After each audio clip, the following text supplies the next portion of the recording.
จากวันนั้นอายยังได้ให้สัญญาว่าจะหักนางหักเดียวตลอดชีวาหากผู้ใดลืมลาฟ้านั้นช่วยลงโทษให้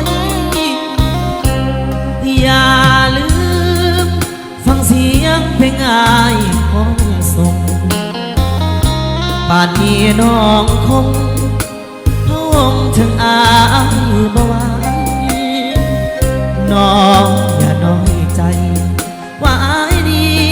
จะลืมไหลขอจงมั่นในใจว่าสายหักแท้แน่นอนอย่าลืมฟังเสียงเพลงอายของสั่งก่อนจากวันนั้นอายยังได้ให้สัญญาว่าจะหักนางหักเดียวตลอดชีวาหากผู้ใดลืมลาฟ้านั้นช่วยลงโทษให้อย่าลืมฟังเสียงเพลงอายของส่งป่านนี้น้องคงพะวงถึงอายบ่ไหว